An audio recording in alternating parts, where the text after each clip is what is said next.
భద్రాద్రి కొత్తగూడెం జిల్లా కొత్తగూడెం క్లబ్ వేదికగా జరిగిన బీజేపీ విజయ సంకల్ప సభలో కేంద్ర మంత్రి కిషన్ రెడ్డి పాల్గొని రాబోయే మున్సిపల్ కార్పొరేషన్ ఎన్నికల శంఖరవాన్ని పూరించారు. ఇక మహారాష్ట్ర చూసుకుంటే కార్పొరేషన్ ఎన్నికల్లో బీజేపీ సాధించిన విజయం మరియు కేరళలోని అనంతపురంలో కాషాయ జెండా ఎగిరిన తీరును ఉదాహరణగా చూపుతూ కొత్తగూడెంలో కూడా అదే పునరావృతం కావాలని పిలుపునిచ్చారు.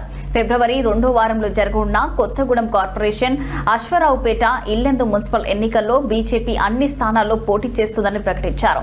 ఇక తిరువనంతపురం అలాగే మేయర్ అయిన మాజీ డీజీపీ తరహాలోని కొత్తగూడెం మేయర్ అభ్యర్థిగా సమర్థవంతమైన నాయకులను బీజేపీ నిలబెడుతుందని తెలిపారు.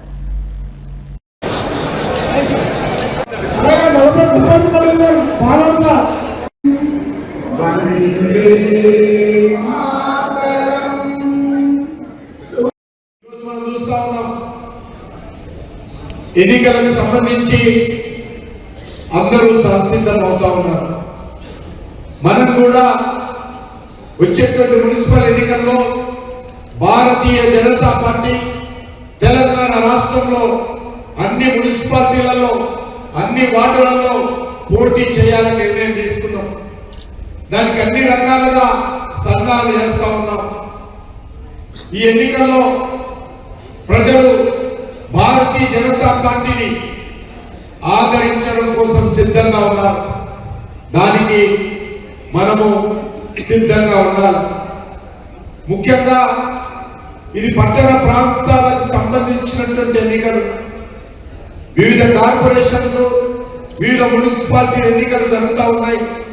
నేను ఈ సందర్భంగా మనవి చేస్తున్నాను, ఈ రాష్ట్రంలో ప్రజలు మార్పు కోరుకుంటున్నారు.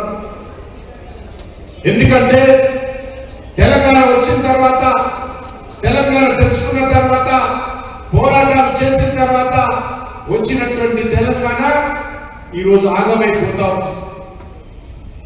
10 సంవత్సరాలు కేసీఆర్ కుటుంబ చేతిలో మన తెలంగాణ అన్ని రకాలుగా నష్టపోయింది, అన్ని రకాలుగా ఆగమైంది. కేసీఆర్ కుటుంబము టిఆర్ఎస్ పార్టీ, బిఆర్ఎస్ పార్టీ ఎమ్మెల్యేలు, ఎంపీలు, మంత్రులు ఎక్కడికక్కడ తెలంగాణను దోచుకున్నారు. ఈరోజు కేసీఆర్ కుటుంబ పరిస్థితి ఏంటంటే దోచుకున్నటువంటి డబ్బును పంచుకోవడం కోసం కొట్లాడుకుంటున్నటువంటి పరిస్థితి కలిగింది. కేసీఆర్ కుటుంబం ఈరోజు రోడ్డున పడ్డది. మరొక దిక్కు మరి కేసీఆర్ కుటుంబ పాలన పోవాలని, కేసీఆర్ అవినీతి పాలన పోవాలని ప్రజలందరూ కూడా శాసనసభ ఎన్నికల్లో కాంగ్రెస్ పార్టీని తెచ్చుకుంటే కాంగ్రెస్ పార్టీ